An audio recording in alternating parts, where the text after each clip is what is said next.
अरे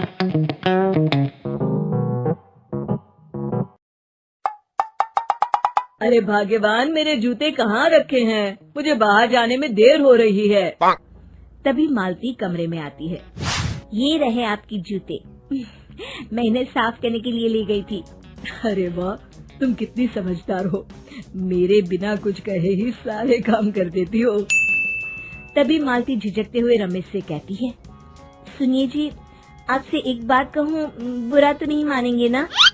अरे नहीं नहीं, बेफिक्र होकर कहो। शादी से पहले मैं अपने मायके में नौकरी करती थी। मैं चाहती हूँ कि अब मैं फिर से नौकरी करना शुरू कर दूँ। वैसे भी सारा दिन घर में बोर हो जाती हूँ।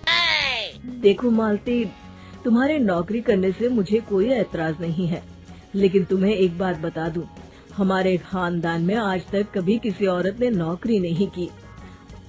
फिर भी एक बार तुम माँ से पूछ कर देखो, अगर वो तुम्हें नौकरी करने की इजाजत दे देती है तो अच्छी बात है। रमेश वहाँ से चला जाता है। फिर उसी शाम मालती अपनी सास के पैर दबा रही होती है। तभी उसकी सास मालती से कहती है, अरे क्या बात है बहू, आज तो ठीक तरह से मेरे पैर नहीं दबा रही।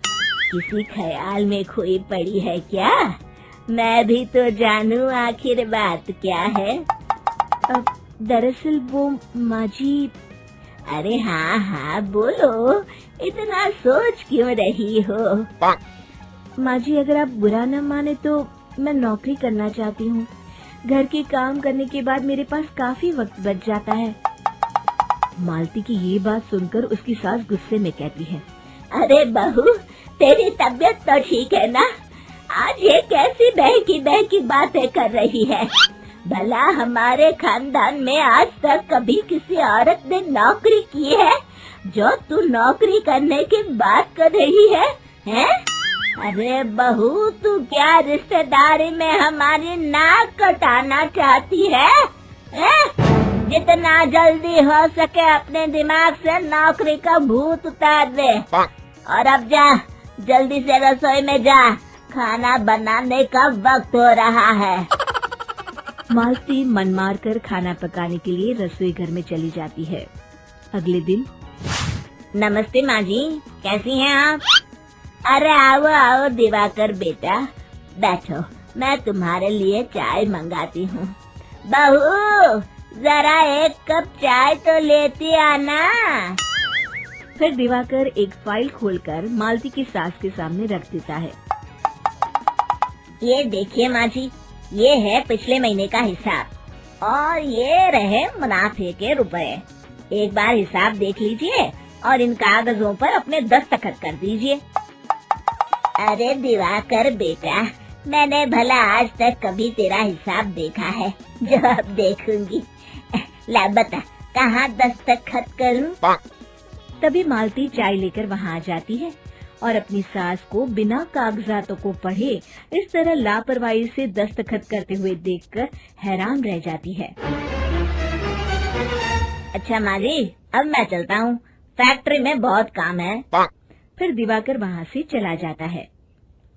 कुछ दिनों बाद मालती बाजार में कुछ सामान खरीद रही होती है। तभी एक बूढ़ा आदमी उसे आवाज देता है, अरे मालती बेटी, कैसी हो? मुझे पहचाना? मैं तुम्हारी कंपनी में मुनीम का काम करता हूँ। हाँ चाचा जी, मैं आपको बिल्कुल पहचानती हूँ। कहिए, कैसे हैं आप? मैं तो ठीक हूँ। कंपनी में कुछ भी ठीक नहीं चल रहा, यहाँ तक कि हमें ठीक वक्त पर तनख्वाह भी नहीं मिलती। ये आप क्या कह रहे हैं?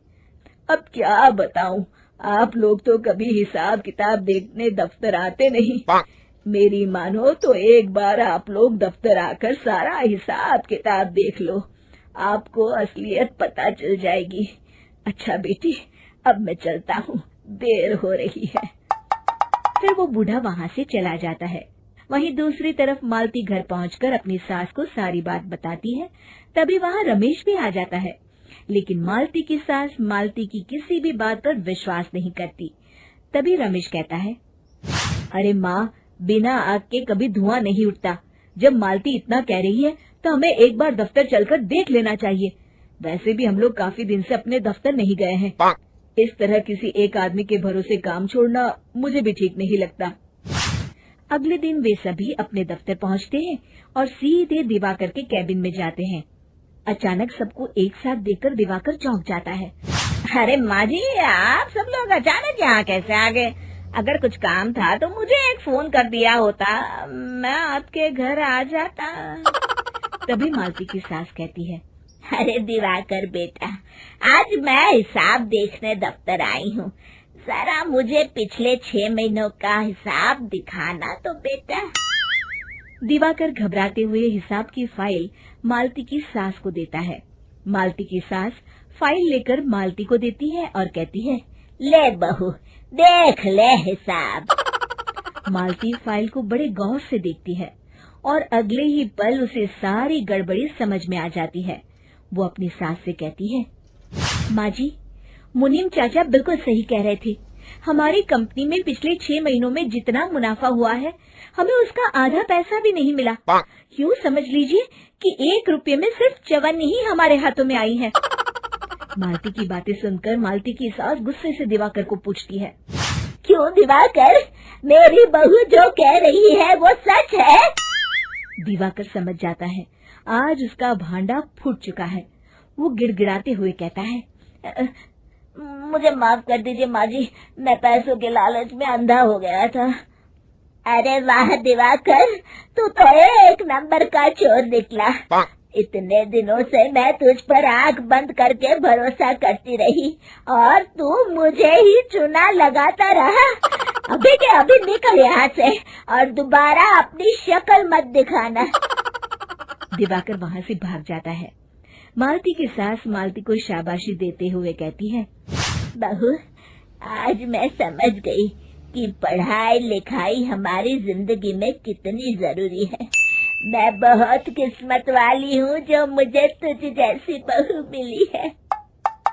शिक्षा, पढ़ाई लिखाई का इस्तेमाल सही जगह करके हम दुनिया में बहुत कुछ बदल सकते हैं।